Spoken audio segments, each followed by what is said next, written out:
Hey, everybody. Happy Tuesday. Welcome to Disrupt Your Now. I'm Lisa Kipps-Brown, your host, and my co-host, Rachel Garrett Mercer, is not able to be with us tonight because she lost her voice because of allergies. So tonight, Tim, I get you all to myself. I want Okay. y'all to meet my friend, Tim Dougherty, friend slash client slash buddy slash everything.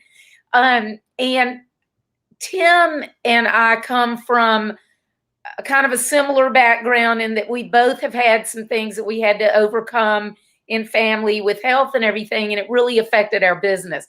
So what we're going to talk about today is how you can be prepared, how you can overcome, and things like that. But first, Tim, I want you to introduce yourself and tell them a bit about what you do. Gosh. Okay. I'm Tim. um, I'm a financial advisor of sorts, investment manager. It's aside from a few years in accounting, the only thing I've ever done. But I've done it in various formats at different firms throughout the country. I often say that, I've done basically everything you can do in this business.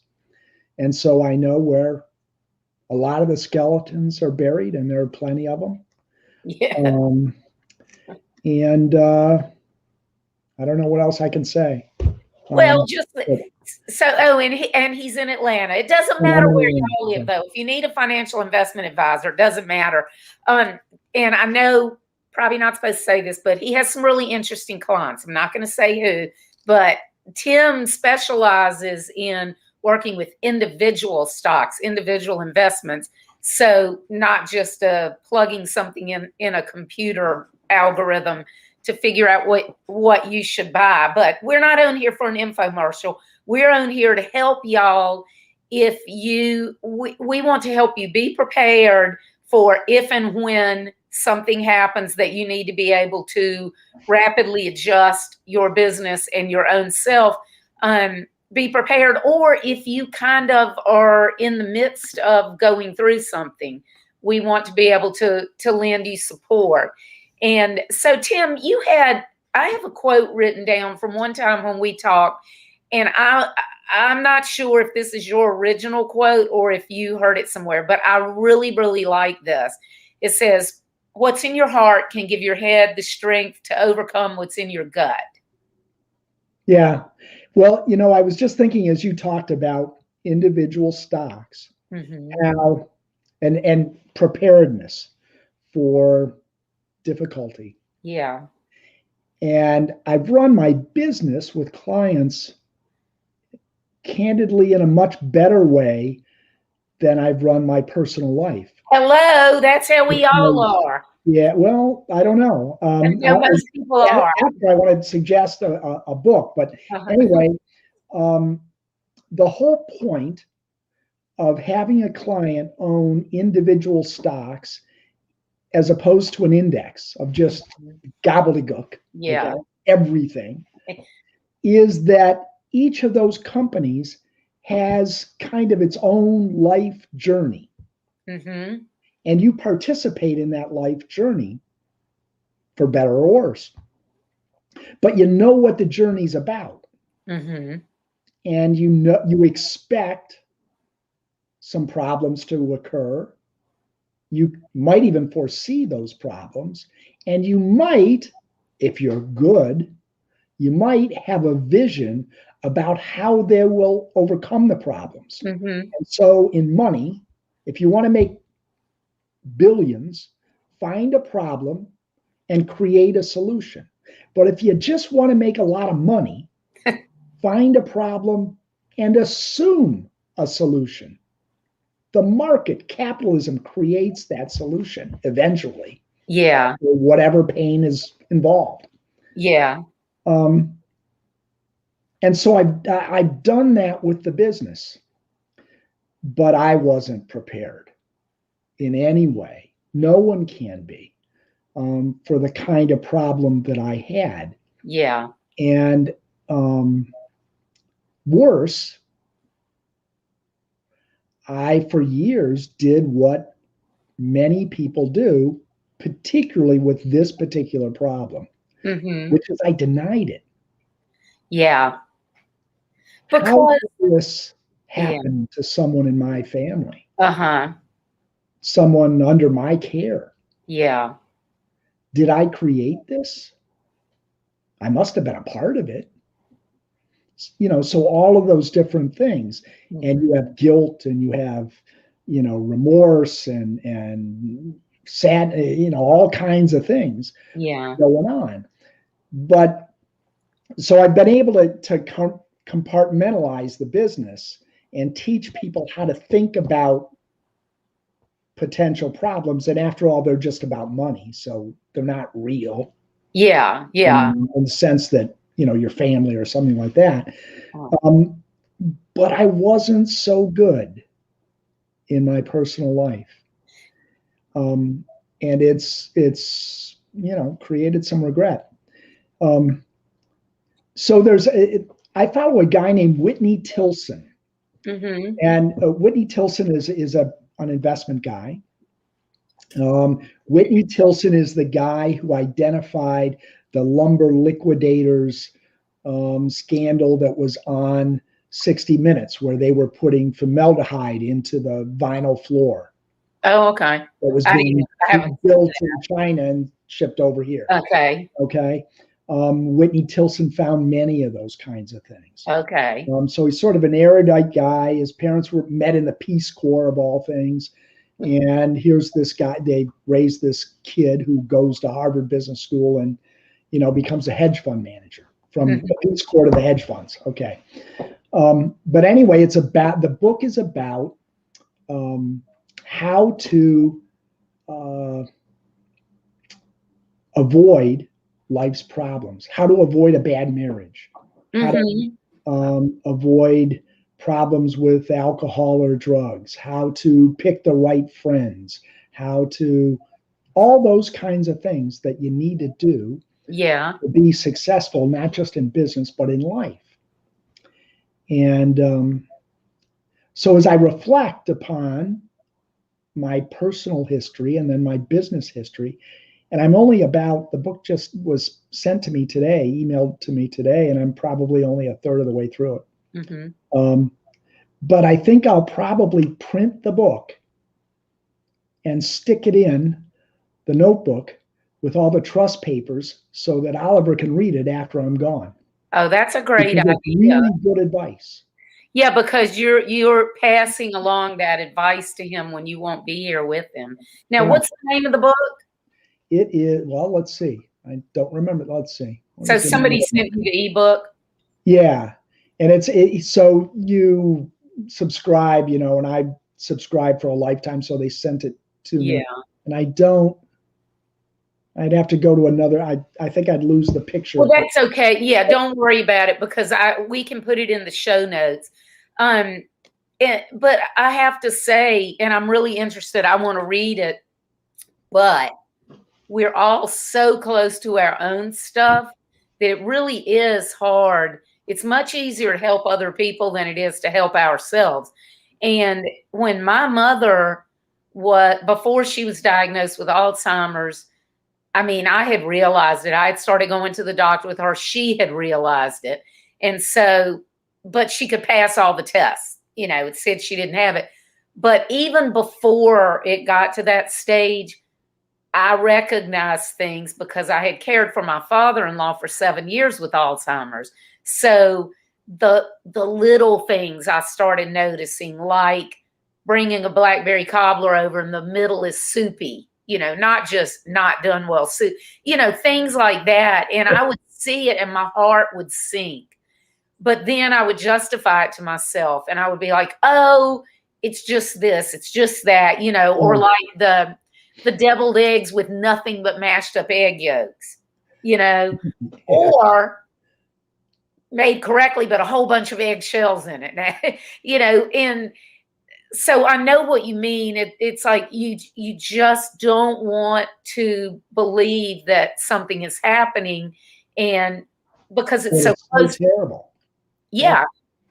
And the thing that I love about what you do, though, with your work financially, is that you help people be prepared, God forbid, if something goes wrong, but not just prepared financially. You actually help them set up a portfolio that they understand, and they understand why the investments are being made the way they are and so forth, so that when certain times come, they either may have things that they can liquidate that if they need cash, or they're more able to like ride through the rough times or something because they understand.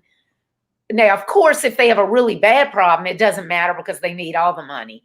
But I really like that you do that. It's like you look at big picture with them instead of just mutual funds and things like that. Well, it becomes more granular, and you can understand it. And if you have a question, you have someone to call who actually knows what the problem is, and has an answer. So, for example, the last month,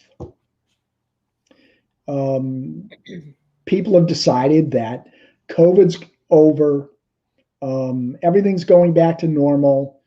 There's a lot of money around, and interest rates are too low. They need to be higher. That's really bad for growth stocks. Yeah. Because their earnings are 10 years from now. And if interest rates go up, you have to discount the value of those earnings by a bigger amount. Okay, by that higher interest rate. So the price goes down. That's been happening for a month. Okay. So there's a company, for example, called CRISPR. And CRISPR is about genetic therapies. And they have a product in that's done very well with sickle cell that they've worked on with Vertex. Now, CRISPR stock I originally bought at $35 a share. The value of the whole company was about, give or take, $1.5 billion, which is nothing. I mean, there are guys, individual people that have $1 billion. They're all over the place. Not me. So this is a company that could change the world, right? Yeah, no, I got you. I know what you mean. Okay. Ultimately, the value went to $14 billion. Stock went to $200 in January. Oh my gosh. And you had bought it at 35? Right. And I have a negative cost basis. So I've sold stock and everything. It's all house money now. But now the stock is 120. Oh my gosh. Still own a lot of stock. It has a negative basis, but I'm down 80 points from the high. And it's all because of this change in interest rates. Yeah. But today, another company, Vertex, that they're working with, a bigger company, agreed to pay, and now CRISPR's value is down to $8 billion. Okay. Vertex agreed to pay and paid them, cut them a check today for $900 million in exchange for 60% of the profits from that sickle cell drug. Okay. So now you have an $8 billion company with a check for $1 billion. Okay. So the stock went up some. But that's the point. Vertex knows this better than I do, better than you do, better than everybody trading the stock does, I have to believe. And they're willing to spend $1 billion. Yeah, so if they're willing to put in $1 billion, you know it's something to so stick. that tells you, as an investor, that maybe the interest rates don't really matter so much, because another company like DocuSign is worth $40 billion, and all they've done is change how we sign a contract. That's neat. Yeah. You know, it's convenient, but it's not going to change the world. Right. Doesn't change the world like a sickle cell anemia drug. Right. Sure. So with a process that can be replicated for so many other things. Yeah. So if DocuSign is worth $40 billion, CRISPR has to be worth more than $8 billion. Yeah. Unless they totally screw it up somehow. Well, and that's possible. I mean, many trials in the third phase go bad, and the stocks go down 50%. Happens all the time. It hasn't happened thus far to me, but it can. But so your point with the individual stocks is that when you own an individual stock, it's almost like owning your own business in, of course, tiny piece of it. But you have more information and you can make decisions because of real information instead of just a conglomeration. Right. And not knowing with a mutual fund, do you really know what's in there? No. You don't really know. Yeah. Because the only thing the mutual fund has to publish is a 13F every quarter. And that is a quarter old. The stocks that they're showing in that may not even be in the portfolio anymore. That's true. Well, I think most people feel like people who own individual stocks are like really, really wealthy. I think most people feel like that's not me. I could never own anything other than investing in mutual funds. What's your answer for that? Actually, I think that even the industry, my industry, has determined that if you own individual stocks, you're a stock jockey, and no one can do that successfully. Yeah. And yet, there are a lot of people that have done that successfully. Yeah, and many of whom you've never heard of. But and what it lets you do is be Warren Buffett. Yeah. For growth, to know the company and accept the slings and arrows. Know what you own. Yeah.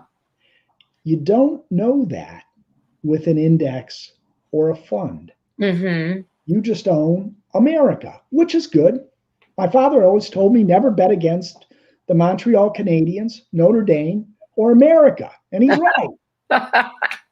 You're going to win. Yeah.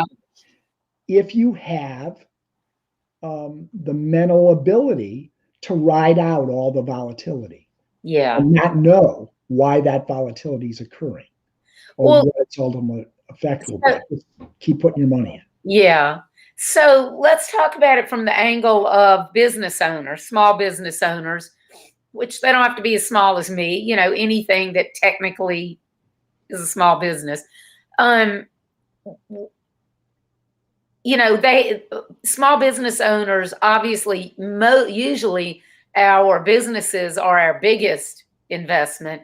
And then, we invest here and there, and most people probably do invest in mutual funds. How would you, and I know I'm not asking you for specific financial advice, but somebody like that whose lifestyle is riskier anyway because they own their own business, so they've got to be able to go up and down with that. Is that something like where, if it were me, would you think, oh yeah, you should have at least such and such and such in a mutual fund and then look at individual stocks? And again, I'm not asking you for investment advice. I want to make that very clear because I don't want to get you in trouble. Okay. So that is the politically correct thing to say. It's not what I say. Yeah. And I'm a very politically incorrect person. But that's the politically correct thing to say. Because it's safer. Right. Apparently so. But apparently safer and probably less work for the people that are less work, and they have to know less. Yeah. So for example, in 2011, Europe and the euro was kind of going tapioca, right? Remember, that was Greece going under and Cyprus and all of those problems. Italy, okay? Well, there's the largest bond fund in the world at the time was called PIMCO Total Return. They had a really bad year in 2011. And the reason was that they had 30% of the fund in the corporate bonds of Italian banks. Oh my gosh. Now, the fund manager may have known or thought he knew what the risk was and what he was doing. Okay. But I promise you that not a single advisor that had his clients in that fund, and mind you, it's the biggest bond fund in the world at the time, not a single advisor knew that 30% of the assets were held in Italian banks. Yeah. That's scary. So the model for the business is find a client, put them into funds, meet with them every 6 months, say, oh, your little dot is still doing well. Yeah. And find another client. Advisors have become asset gatherers rather than asset managers. Okay. Yeah. That makes sense. And so the business has changed. It's really a banking business. For many now. Well, so if somebody wants to really get involved in individual stocks, now I know any of us could go download an app and buy some cheap stocks or whatever. But if somebody really is interested in getting into it, and I know it depends on the business you buy into and everything, but how much money would just like an average person need to mess around with investing in individual stocks? Well, that's okay. So that's the fly in the ointment. Right? Because with a fund, you can invest $100. Yeah. And have diversification.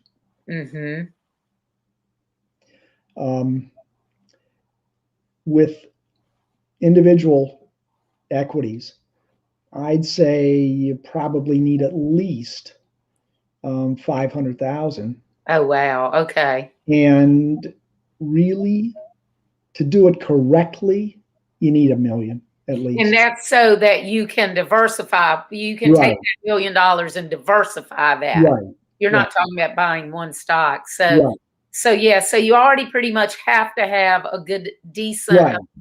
You have to have big some net worth in order to make it work. Yeah. But then when you think about it, like I said earlier, the vast majority of entrepreneurs, the vast majority of our net worth is our businesses. And then 2/3 of business owners can't sell their business. So, sure, that's often true. I mean,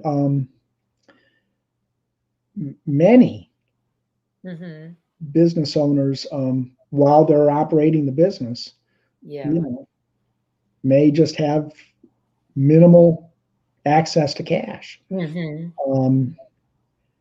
I have a very close friend who came to Atlanta in 1974. I always say the story, with $140. And if he's worth a nickel today, he's worth $400 million. Wow. What did he do? Real estate. Okay. Commercial real estate. But to get to the point, I'll bet you he doesn't have $200,000 in cash. Yeah. Out of $400 million. Because it's tied up in properties. Yeah. He never sells any. He just 1035s it to the next property. Okay. See, I don't even know what that means. 1030. Well, that means exchanging one property for another property without paying taxes. Yeah. Gotcha. Okay. So that's often true. With but not always. Some businesses, generate a lot of cash and don't really have, a need for that cash to be reinvested or so there are a lot of business owners that, that have the capability. And the understanding. It's not for everybody. It's certainly not for, someone that with a small amount of money. Well, I can tell you like what I went through with my mother. The reason that I ended up going into debt was because I made really poor decisions in my business that if I had been advising a client, they would have never made, because I was I can separate myself from my client's work and I can be objective and I can say, blah, blah, blah. But when it's yourself, you get emotional. Right. You make emotional decisions. And that's what caused all of that's what ended up putting me in debt because of that. But so like with you, I know when a lot of people, they may have something going wrong, whether it's health or whatever, and they end up basically having to drain all their financial assets and start all over. So I know that you help a lot of your clients basically kind of be prepared for if the worst happens, or maybe the worst has happened and you help them kind of recover from it. Do you have any advice or certain things that you advise your clients? I don't really know that I have it might hit me tomorrow. Yeah, because everybody's different. Yeah. But one thing that they have that I don't think often happens in the business is they have this number. Okay?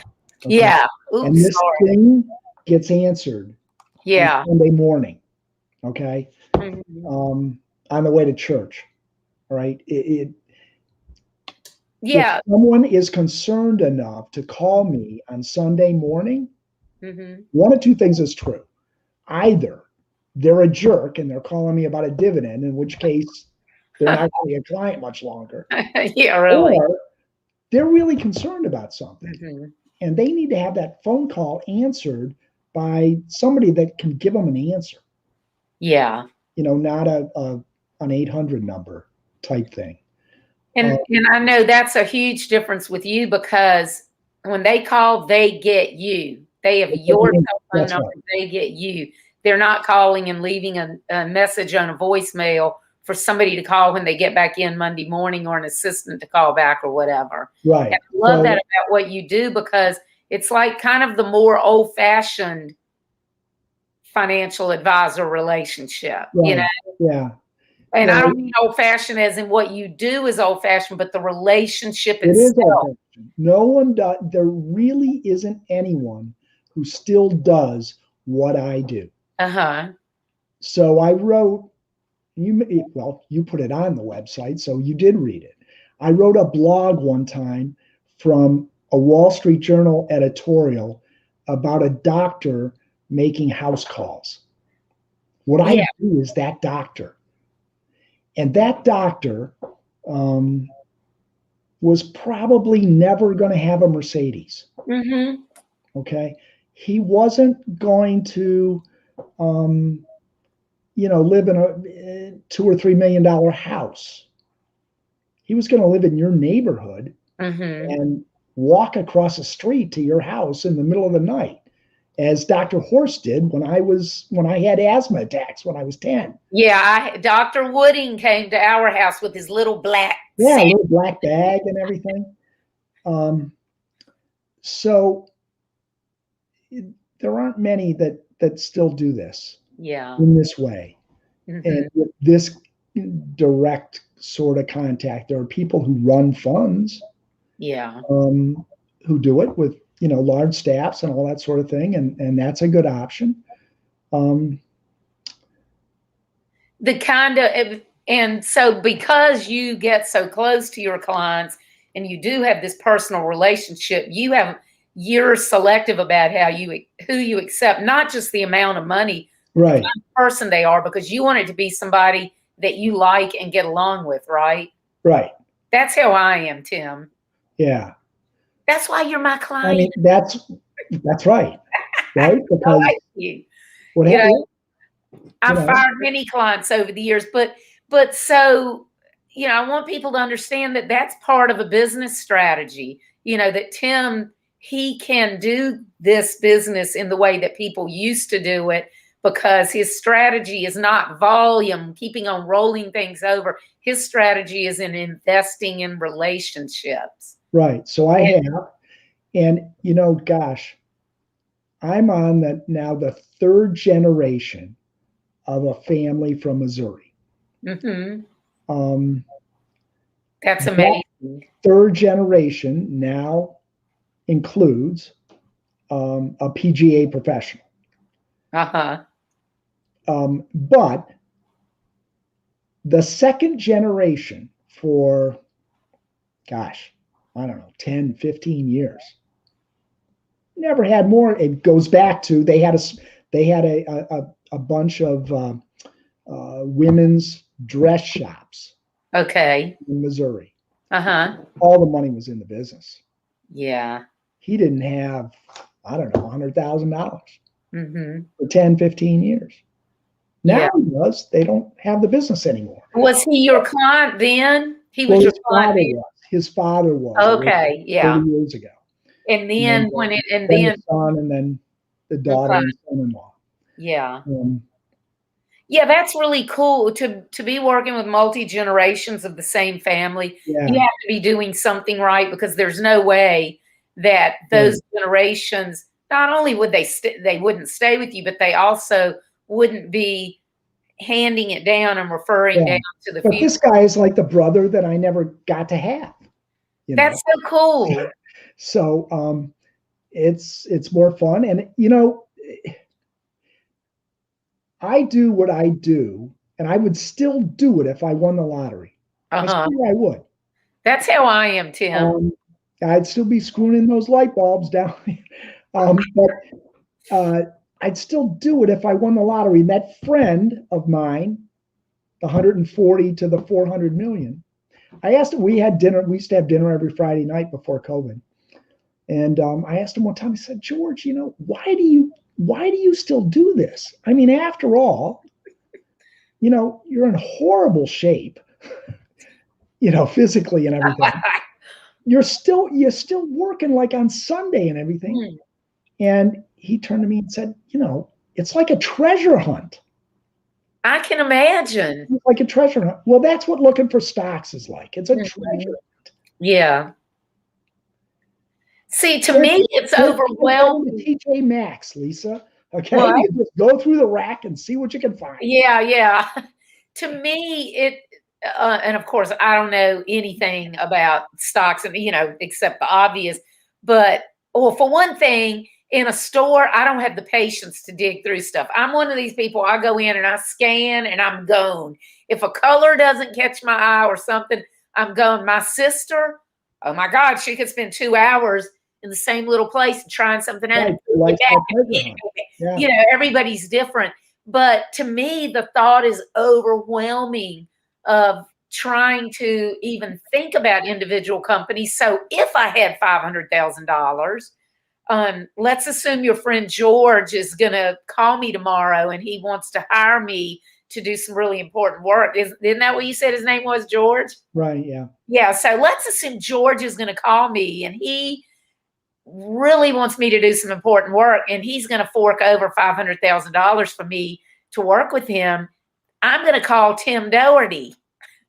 Tim, I have $500,000 now. So how would you have, for an individual person, how do you help them figure out which ones are the right ones for them?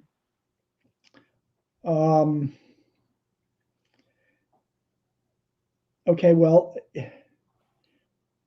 very differently from the traditional way of doing it. Yeah.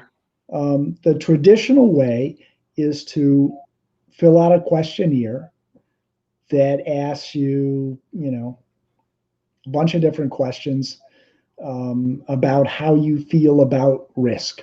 Mm-hmm. And a lot of the questions go like, well, if you had $100,000 and you understand that the more return you're seeking, the more risk you take, would you prefer an investment where the upside might be to 150, but you might lose 50?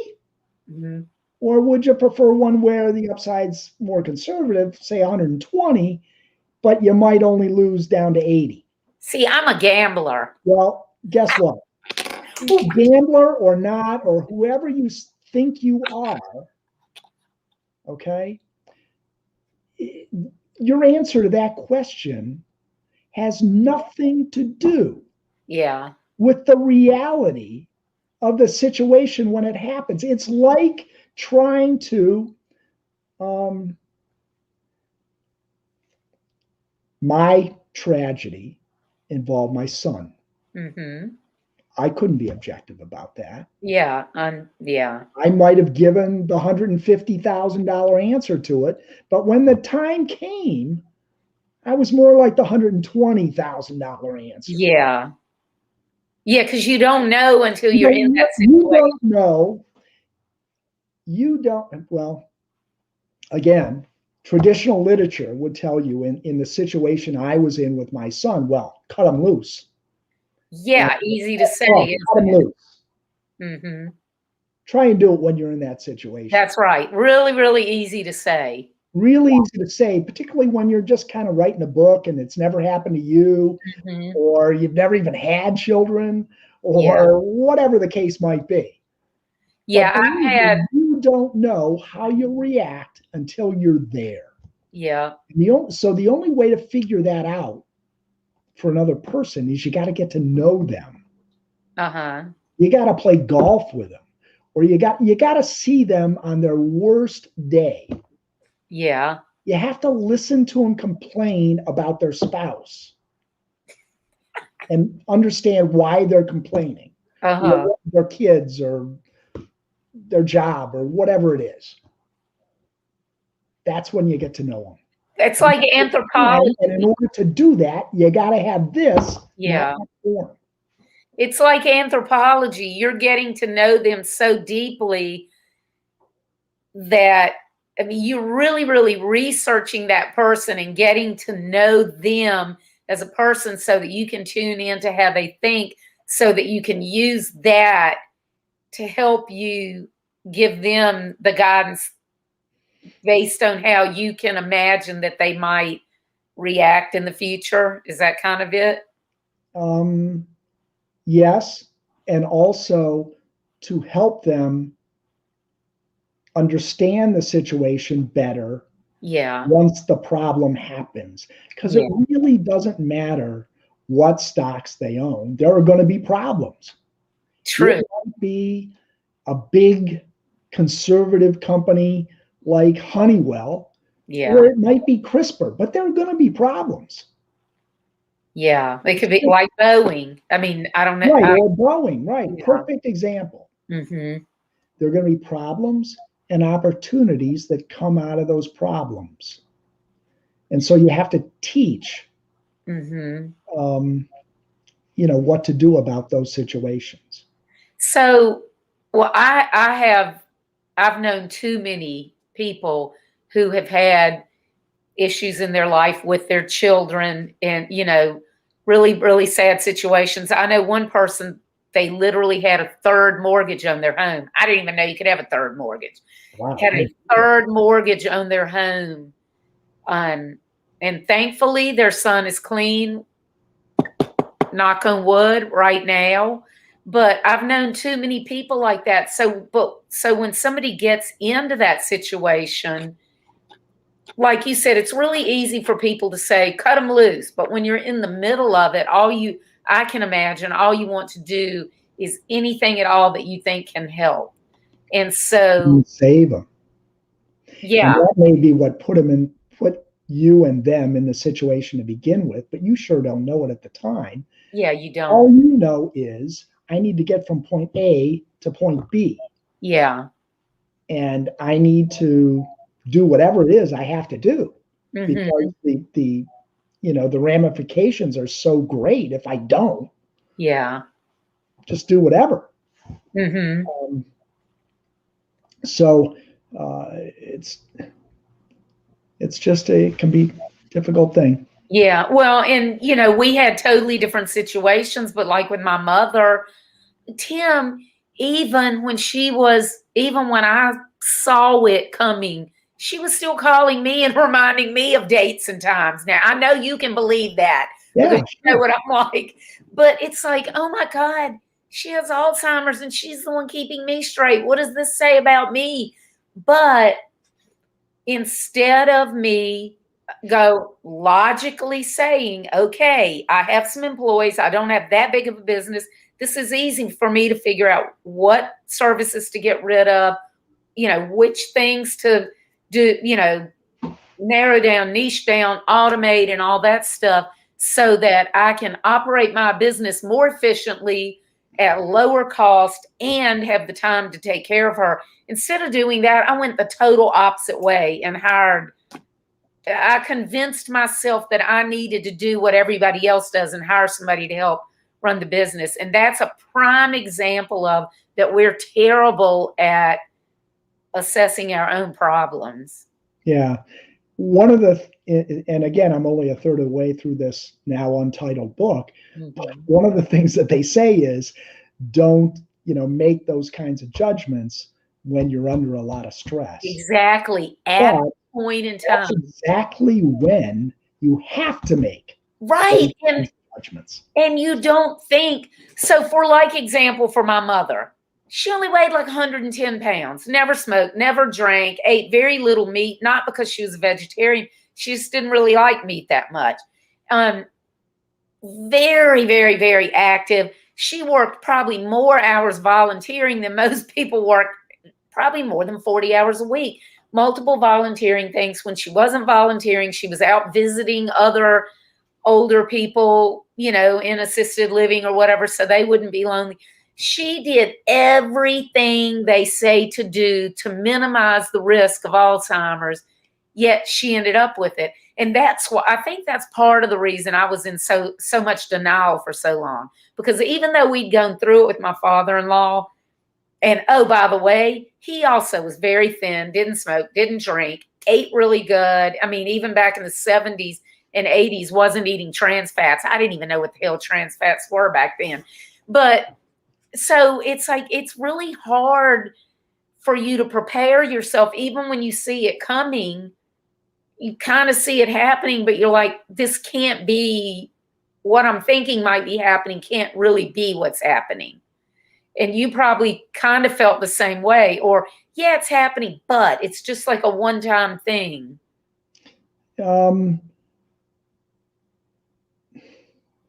Yeah, and also that you think you can overcome it. This thing, I'll do this thing. Yeah. And it'll be better. Yes. Didn't work. Okay, well, I'll do this thing and it'll be better. Didn't work. Yeah. And you keep trying. It's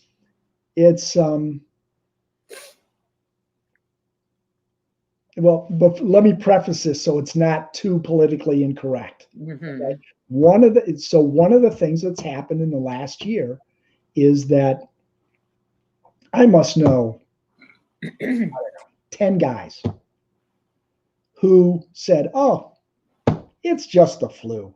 This is just a Democratic hoax. Yeah. They're trying to win the election. Yeah. Every single one of those guys ended up in the hospital. Okay. Every single one. They didn't die. So. One just got out today. Okay. Oh my gosh.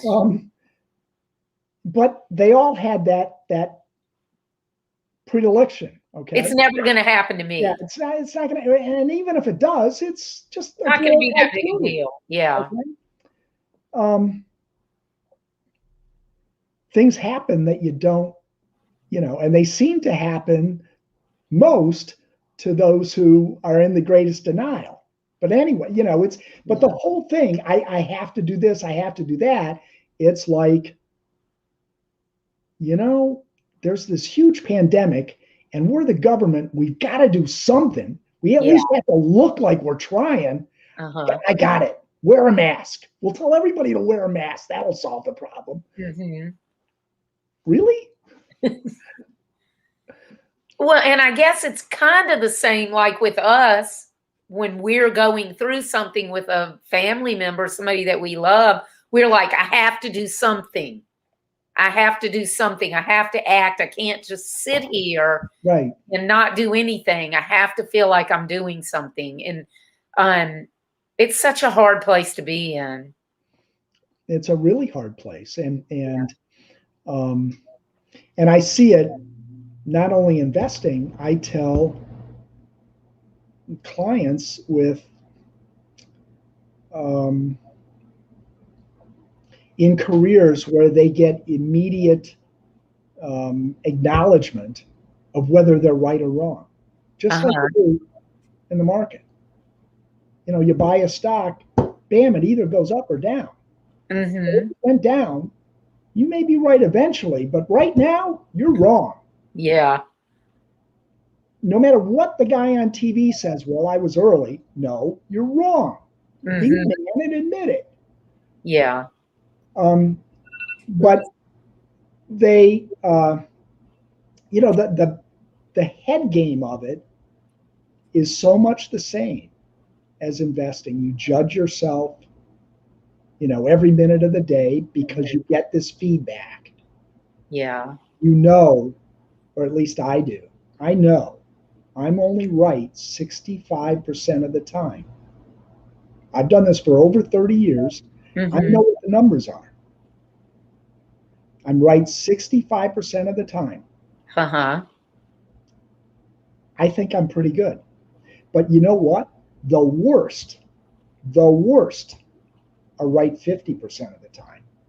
But there's a dramatic, much more dramatic difference in the results. Yeah, that 15. It's not about whether you're right or it's about what you do when you're right or wrong. Yeah. And the timing of being right and wrong. Yeah. And do you take your lumps? You have to take some lumps. Yeah. So. Well, hopefully one day I'll have enough money for you to manage it for me. Tell George to give me a call. I'm happy to do anything. Lisa, but see, just like the second generation of the family, I'd do it for you for nothing. Oh well, you know, if George pays me $500,000, I'm gonna pay you. Well, so.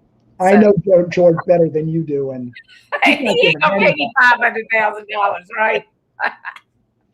I'm just joking. You'll have a tough time getting a $5 drink out. Yeah, I can imagine. I just think what you do is so interesting. Back when we first met, I had never really even talked to anybody that's what they do, that they specialize in individual stocks and really that deep kind of investing instead of mutual funds and kind of the democratized investing, I guess, bringing it to the masses. And I don't mean that disparagingly because, hello, I'm one of the masses, but I just think what you do is so interesting. But I can understand if somebody has the funds to be able to invest in something like that and diversify their own portfolio, I can see where the returns could be so much greater and that it would be easier to ride things out because you know what you're. Yeah, you won't really find that the returns will be that much greater. They will be. They can be. They don't necessarily have to be. Understand that something like 80% of all the mutual funds in America underperform the stock market itself. Yeah. 80% underperform the market itself. That's why indexes have become so popular. Now, let me give you a real quick commercial, because when the money printing stops, and it will sometime pretty soon, because after all, we're $7 trillion more in debt today than we were a year ago. Think of that. The total is 20. I can't even imagine. The total is 27. It's grown from 20 to 27 in a year. Jeez. Yeah. 2 years ago, or 2 years before that, before the tax cut, it was only 16. Before 2008, it was less than 10. Oh my God. See, Tim, I hear numbers like that, but I don't remember them, and I don't concentrate. It has to end sometime. Yeah. When that happens, value will become easier to discern. And like Warren Buffett says, when the tide goes down, you're going to find who's swimming without any underpants. Okay? Yeah. And that's when maybe many more of those managers of funds of all different kinds may again outperform the broader market. Yeah. But in the meantime, you get to at least know what you own and manage your behavior, which ultimately determines your results. Your behavior determines results. That's right. In almost everything. I think market. This is not directly related to investing, but going back to what you and I both went through, I know now if I had had a coach or if I'd been a member of a mastermind group or something like that, I would have not have made the poor decision that I made.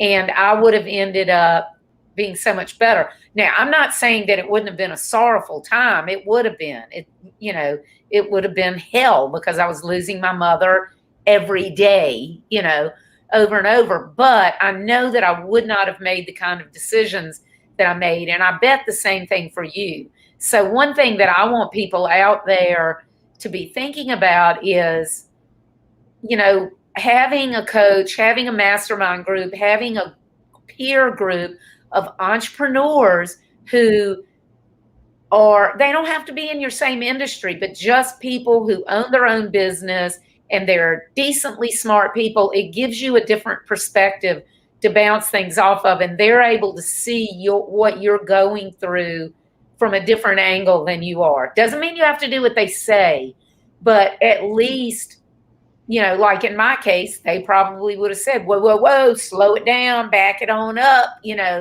Have you thought about this, and this, Right. So I really want to encourage people to do that, to find a coach, find a mastermind, find a really good peer group, any of the above, all of the above, therapist if you need it.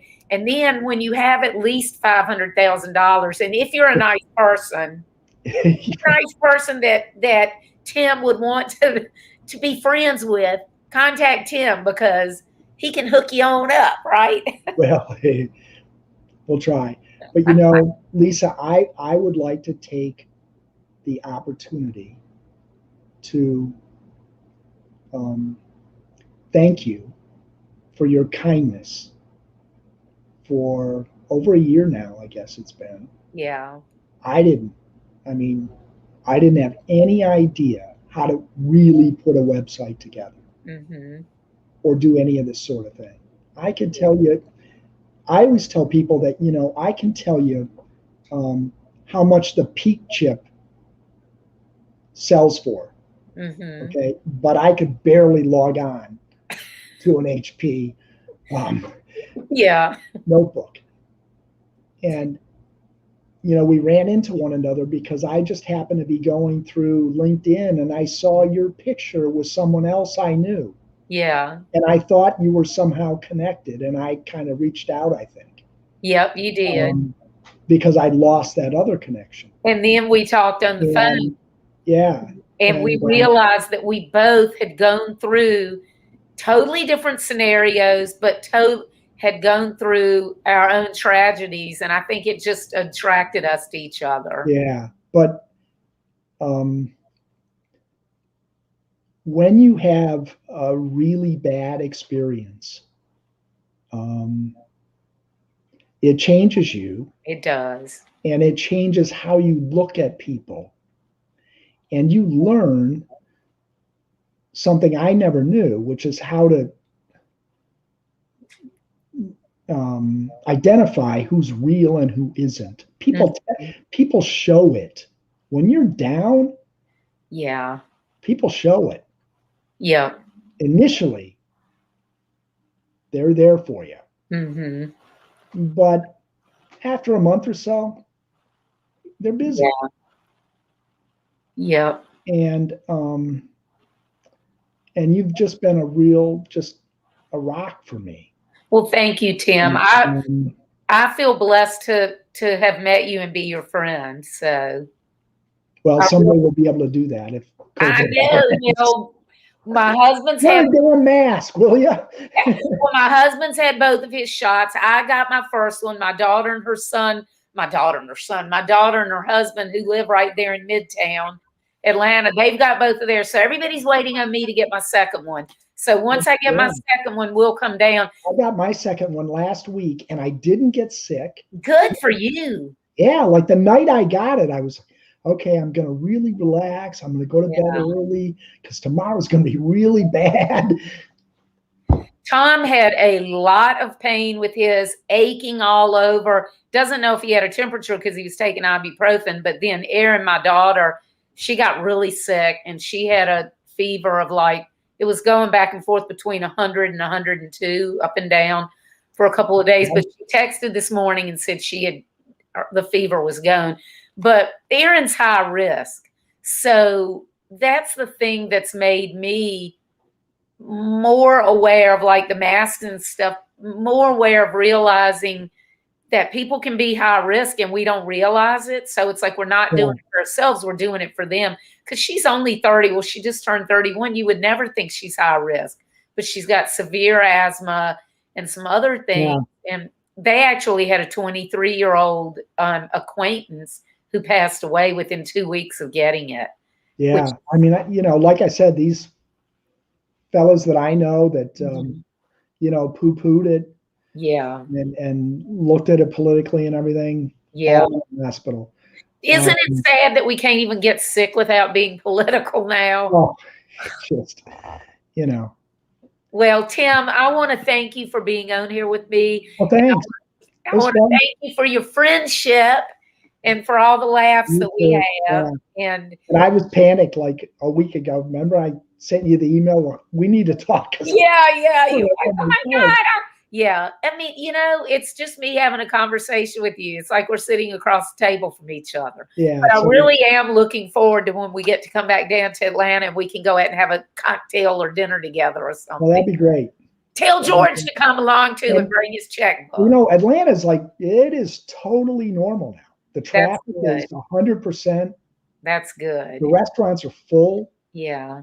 Well, I am really looking forward to getting back to normal. Yeah. I ate inside last night for the first time in a year. So nice. Yeah. Now, we have eaten inside several times, but it's like the Mexican restaurant here, my friend owns it and stuff. And they have like the tables, you know, every other table. So, you know, we've eaten out a few times at various places, but we live in a small town too. So yeah. It makes a difference. Yeah, we did the outside thing for Well, it was pretty cold in January. Yeah, trying to finish up my book. So, and Steve keeps after me. All right, what are you going to do for your book launch? What are you going to do for the launch party? Are you going to do it? You know, where are you going to have it? I'm like, I don't know. So I have to figure that out too. What I'm going to do, but yeah, we'll get it though. All right, Lisa. Thank you, Tim. I appreciate you. All right. Thanks, and everybody. Thursday night, I'm going to have Blake Hogan on. He's the CEO of Bunker Labs, which is a nonprofit that helps entrepreneurs who want to start businesses. And they have amazing entrepreneur programs and just a lot of fun. The co-founder of Bunker Labs is Todd Connor, and he is he's the author of Third Shift Entrepreneur. He was on my show last year, and he's in the book. Tim's in the book too. So I'm in the book. Yeah, you're in the book. You just didn't know you're in the book. You're in the book, though. You might have to pass that by me. Yeah, no, I'll tell you. You'll get to okay it. So, all right, y'all. See you Thursday. Thanks. Bye-bye.